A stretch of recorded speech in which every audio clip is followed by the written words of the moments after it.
Stay fresh, kids and squids. Welcome back to Splatoon. In this part, we're going to be going through more single-player levels, which we've mostly been ignoring for the most part. Not like the plot's really all that deep. They stole a great Zapfish, which That's a powers that's an ink. evidence bag with a piece of it.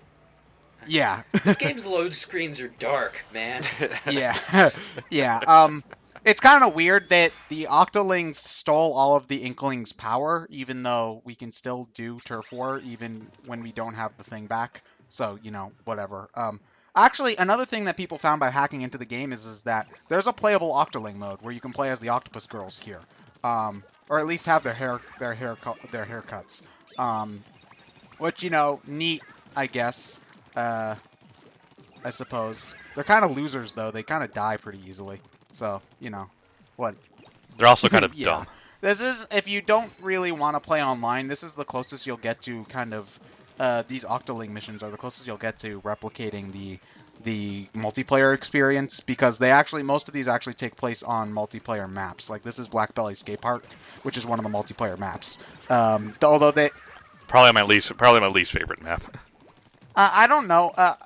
It's a little bit too open for me, I guess. It's not matches. Yeah, it's a little too open, and all the matches just go back and forth until you happen to get lucky, happen to have the most space at the end. Yeah, like to be honest though, my favorite matches in Splatoon aren't the ones where I win by a landslide, which does happen a lot. It's the ones that are really, really close.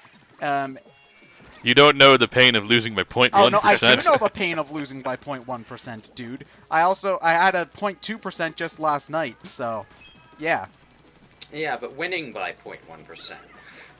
Now when you have the most devilish grin on both your have face. happened. So well, winning by 0.1%, I don't feel like I earned it. To be perfectly honest, like if it's like by 2 or 3, it's just like yeah. But if it's like 0.1, I'm just like, oh, I lucked out. So Winning by 0.1% is whew, someone farted out that last little. someone at spat on the the end to win floor. it. It's like Splatoon. you guys are gross. What, Just- you don't I don't spit? I don't need to hear about your Splatoons, dude. Just saying. Hey, I was only talking about spitting. Okay. For the motherland. Oh God, it just keeps getting better and better with these load screens. Well, they're not load screens. They're little hidden. The secret scrolls you can find in each level give you these little background things, and some of them get really funny and really weird.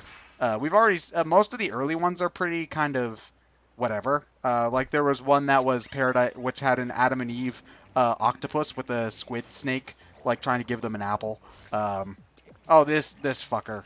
I'm not really too much of a fan of these ink strike missions, because one, it gives me flashbacks to Splat Zones where everybody's just firing off ink strike after ink strike after ink strike, and well, actually, that's basically just it. Nobody ever picks any other specials.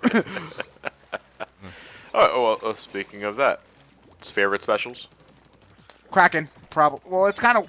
Yeah, I like the Well, it's Kraken. weird. I like the Kraken best, but none of my favorite weapons have that special. So it's mostly I usually I just bitched about the ink strike. One of my favorite weapons in the game, the 52 gal deco, has the ink strike. So Yeah. but it also has the seekers too, which are I think the best. Well, it's either seekers or the splash wall. I think are the best subs in the game, because the splash wall can block attacks for a good long while, and the seekers basically go in a straight line and don't stop until they hit something, which I think is cool. As simple as it is, I still get a lot of use out of the bubble shield. The bubble. Oh, do you play with the Splattershot Junior? Whatever weapon I have with as a bubble shield. Well, do you use 'Cause the default weapon that you got at the very beginning of the game? Maybe in the beginning, but I know my weapon now has a bubble shield, but it's not a Splattershot Junior. Okay. Well, the pretty sure bubble it's shield. Well, the reason why I like the Kraken more than the bubble shield is because the Kraken also makes you invincible. You're still but you can be offensive. Yeah, and you're also with it. faster too. So that's why I like it. I've gotten a lot more results by popping up out of nowhere, activating a shield when they think they're going to kill me, and I killed them instead. Because if on a 3-on-1 situation, normally the 3 would kill the 1, but with a bubbler, that 1 will kill the 3. I guess it also helps because bubblers, you can pass those over to other players too, and then they'll have it as well. It's you know what? It's kind of like sharing candy in Kirby. Now that I think about it, where you go mwah to all your other Inklings, and then they get the bubbler for a little bit. Sure. Mwah. Yeah. Ooh my. Well, I could have said regurgitating the candy into their mouth, but There you go. That's more accurate. Undeniable flying object. Yeah. Each area in the game each level in the game that has the ink strikes is is a UFO kind of pun. And yeah, the level names are at least a little bit more creative than say in Mario Galaxy, where it's just like fighting the boss or whatever. Dude, I love games with really punny level names. Like the Gex games and Crash Bandicoot, those kind of level names always crack me up. Yeah, it's a little thing, but it's it's just a little kind of splash of character, I suppose. Mm-hmm. Yeah, splash. Well, it's video games. That kind of stuff is really frickin' important. And I know people like to say, no, it's not. The gameplay is the only thing that should matter. No, shut up. Just, no. You guys would not pass as video game reviewers, ever. The gameplay is the skeleton of the game. Everything else is the meat, is the muscle, and the clothes.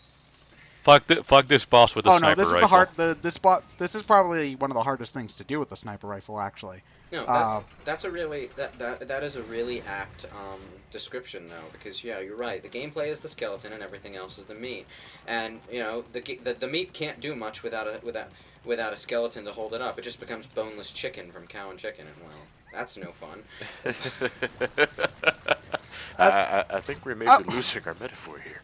A little bit. But yeah, this was a hard one to do with the sniper. I think what I ended up doing was doing short spurts, like strafing back and forth before I got a big enough pile of green in order to stop the guy. Because that's what you got to do. You have to make a large enough green area so that he'll roll into it and stop, and then you can shoot his weak point. Oh, that's pretty neat. That's a pretty neat boss concept. All of the bosses in this game, I think, are pretty cool. With that said, I think I could see why this would be a pain in the ass with the Splat Charger, considering how little coverage you get with that gun. The roller, it's piss easy with the roller, though. Well, yeah, I would hope so.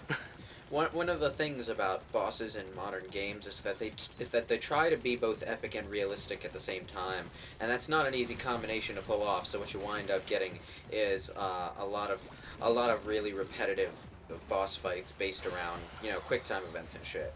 With Splatoon, obviously they're not wearing one whit about the frickin' realistic elements, so they're just doing whatever the fuck. It's a giant evil octopus clam, like. Yeah, and when this kind of concept comes up, it's just the only question is whether or not you can program a given mechanic into the boss fight. Well, I think it's such a simple but versatile gameplay mechanic, the whole ink thing, that I think they got. I don't know, like if they'd be able to have an awful lot more ideas for another. Well, actually, that's something I want to. How likely do you think a sequel to Splatoon would be? Likely. I think it's pretty likely at this point. Probably not till the NX. But about to say that because do you think with how obvious they seem to be shilling the Wii U? Well, shilling not the right word, I guess, but. Do you think the Splatoon is kind of throwing it under the bus? I wouldn't say throwing it under the bus, but it's like Splatoon's the last big thing they're making for the system. Besides Zelda Wii U, which people think is going to get a cross-platform release. Well, there's Star Fox too. Yes. And they've got to have at least a few other things to fill out the end of the system's lifespan until they unleash the new one. And I mean, I know Nintendo's also been saying we're not going to drop the Wii U, but that's I'm taking that as marketing speak. I'm getting the distinct impression that because the next console isn't going to be that huge of a console jump, it's also going to be fully compatible with Wii U stuff, so they can keep on releasing that. Yeah. Well, I'd be totally fine with that, to be perfectly honest. Like keeping compatibility with Wii remotes in the Wii U gamepad would be totally fine because it's basically just more options for game design. Well, when I say fully compatible, I mean to a point where they don't necessarily need to emulate an entire second operating system within the console system to get the games going, and Oh, where they can keep all the same multiplayer servers and services open between both consoles, so that it's not as confined as the Wii U's Wii backwards compatibility, where we already don't have multiplayer features. You need to go into a completely different menu screen to get the games going, and it has its own fucking shop channel as Yeah. well. yeah. Although with Nintendo's what's that company called? DNA. The whole mobile thing. I wouldn't be surprised if they would have to do a server shift at some point, but hopefully that wouldn't be enough of a thing to like make it so Well, that a uh, server shift or a period of maintenance where they change their operating systems up or whatever. That's all well and good. What matters is after the fact, will everyone still be able to use their shit? well, it's actually since this game is primarily a multiplayer shooter, the day the servers go down on Splatoon is the day the game dies, which is kind of a sad thing, unfortunately, because like maybe this. Well, it has to happen at Yeah, some I point. don't. I'm just wondering if that'll happen. If they're gonna like, if a Splatoon 2 comes out, will the Splatoon 1 servers just die and Well, you'll never be able to play it again? even if Splatoon, the main Splatoon game, isn't fully compatible with the Wii U in that same kind of seamless fashion, I'm kind of expecting them to jump on the remastered edition bandwagon and just make another version of Splatoon that's a bit shinier and has some sort of cross-platform play. Like, that would be good too, because I really want them to keep support of this game going. Maybe not in like releasing a new weapon every week, because they can't keep on doing that forever. But at least keep the multiplayer Well, servers open as long as possible. yeah, but there are some multiplayer games that are surprisingly still in operation. I wouldn't be too worried about Splatoon unless some decision maker along the line gets really backwards about it and says, no, we're not making the $16 billion a week in sales that we were making when this game is brand new. It's not worth keeping alive anymore. Well, that's actually kind of weird, because shooters are kind of odd in that you have to keep them going even after they stop making money.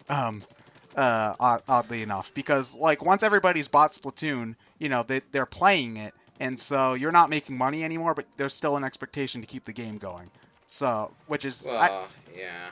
They try to add microtransactions into a lot of games, but as far as I can tell, Splatoon isn't really doing that. At least not yet. well, I wouldn't be surprised if they did paid DLC eventually. I'm just hoping that Well, when they do that, it's as good as like Hyrule Warriors and Smash and things like that. The other thing is that shooters don't really have as big a server draw as like in terms of how much money and effort it takes to keep the game going as say an MMO, where you need like how many huge servers for how many different locations, and they need to be like really heavy duty servers because you have so many players online, and then you got to worry about how much information you're transmitting at any given time, and the best way to do that is always to figure out some way to transmit as little information between every player as possible, which is why MMOs all play the same now. Yeah, and it's a big complicated mess, and FPSs are multiplayer shooters aren't as complicated, so they don't have to worry about as much of that shit. The servers are smaller, there aren't as many of them, it's not as expensive to maintain, so you don't need to keep it in the green quite as desperately. Green. We're in green ink. We're shooting liquid money. Wait, why did you liquefy your money? That just sounds like a bad idea. We're liquidating his assets. Oh, What did he say he man. was doing? I don't know. I was thinking about liquidating ass. But yeah, it always is a shame when a good console game with a multiplayer aspect to it, the multiplayer aspect dies, because then even though you might really want to play the single player game, the draw of the game is massively decreased because the multiplayer aspect is no longer an option. Like I think you can't play the multiplayer in the last story anymore. The White Knight Chronicles servers are down. Well, the multiplayer in the last story was nothing special, but Yeah, I know. You can't play Mario Kart 7 online no, you can play anymore. Mario Kart. Or no, I meant Mario Kart DS sorry. and Wii, and while I might not weep over Mario Kart Wii, I love Mario Kart DS, so I think Splatoon sequels are gonna be, or They're gonna be around Maybe for a while. We're 'cause just talking Splatoon about is the really eventual.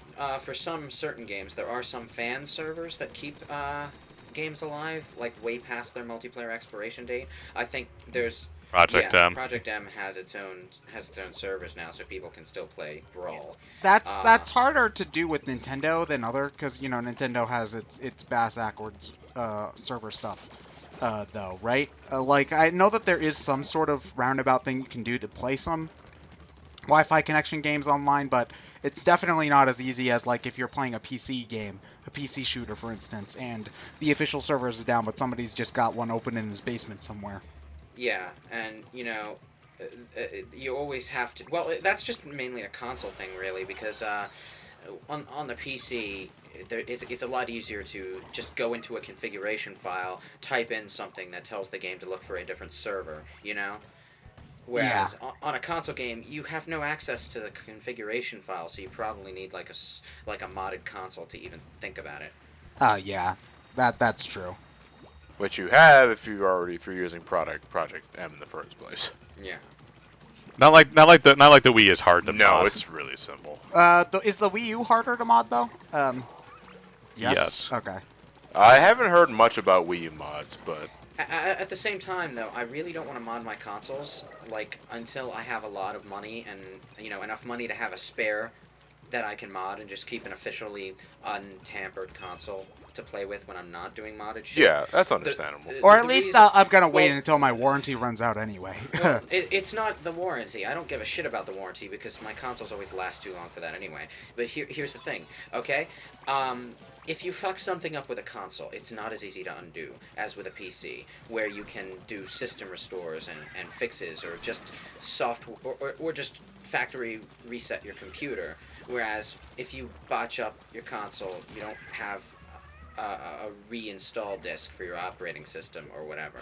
You pretty much are just stuck with whatever you messed up. Yeah, that's definitely true. But that's generally why I don't like modding stuff in general, on top of the fact that I'm kind of a technical dolt and I don't really know how to do that kind of stuff very well. I'm still a technical adult and I can mod the Wii U. Not trusting yourself to do it right is an excellent reason not to tamper with a machine. Yep.